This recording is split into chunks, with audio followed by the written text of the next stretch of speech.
एक नोट विकासासाठी, एक नोट समाजासाठी, एक नोट विकासासाठी, एक नोट समाजासाठी, एक नोट विकासासाठी, एक नोट समाजासाठी, एक वोट द्या, एक वोट द्या, एक वोट द्या, एक वोट द्या. एक वोट. नमस्कार, मी सुमित आणि आपण बघताय media world news network Pune.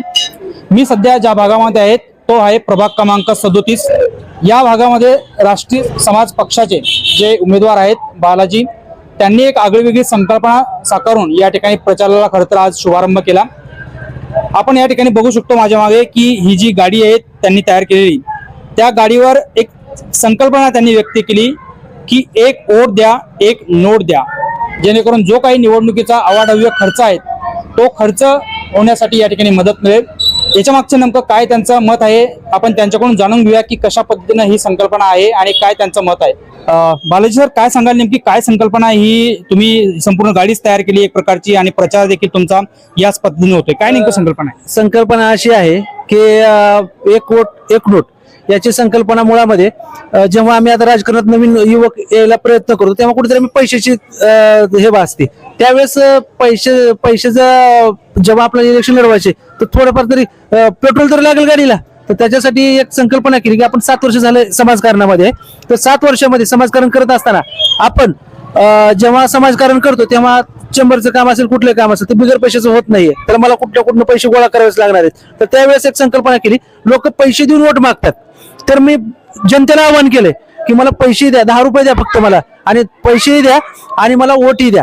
एक नोट विकासासाठी, एक वोट मतदारासाठी, म्हणजे त्याचा फायदा काय होईल, विकासही होईल व चांगला उमेदवार निवडून येईल. जो बिना पैशाचा उमेदवार निवडून येऊ शकत नाही, परंतु लोकांनी पैसे दिले उत्स्फूर्तपणे. आज मला 10 रुपयानं किती 73 ते 75 हजार रुपये गोळा झाले 10 दिवसामध्ये फक्त. तर ही संकल्पना मी त्याच्यासाठी केली आहे किंवा सर्वसामान्य घरचा, शेतकरी घरचा, पैलवान घरचा पोरगा हा कुठेतरी नगरसेवकाचे स्वप्न बघाले आणि त्याची नगरसेवकाची संकल्पना याच्यामधनं पूर्ण होणार आहे. त्याच्यामुळं मी जनतेला आवाहन करेन, मला एक नोटही द्या व एक वोटही द्या.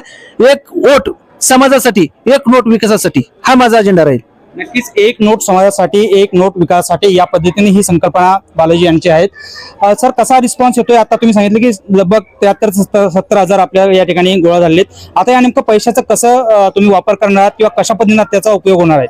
आज जसं की आपल्याला सांगू इच्छितो, आता इलेक्शन लागले तर आम्हाला पॅम्पलेट असतील, गाडीचं पेट्रोल असेल, आमच्या कार्यकर्ते फक्त वडापावरचे येतो, कुठं काय त्यांना 5 स्टार मध्ये न्यायची गरज नाही आम्हाला. तर अशी जी छोटे छोटे हे आहेत, तर त्याच्यासाठी आम्हाला हे पैशाचा उपयोग पडेल आणि उरलेला पैसा विकासासाठी, ज्याचे काही कुणाच्या मुलाचे ऍडमिशन करायचे, त्यांना शिक्षणाचा खर्च असेल किंवा बाकीचा इतर खर्च आहे, तर त्याच्यासाठी आपण जे हे प्रयत्न करतोय त्याच पैशातून आपण प्रयत्न करणार आहेत. खरंच म्हणजे बालाजी पवार आणि हे जी संकल्पना राबवली त्याच्यातून आता जो काही खर्च होईल तो त्यांच्या प्रचाराचा असेल, ज्यामध्ये ते काढण्यात आहेत. कशा पद्धतीने आता ही प्रचार यंत्रणा कशी रंगत चालते याच्याकडे खरं तर पाहणारी सगळ्यांचंच लक्ष आणि मतदारांचा कसा रिस्पॉन्स होतोय याकडे बघणं सोयीचं असणार.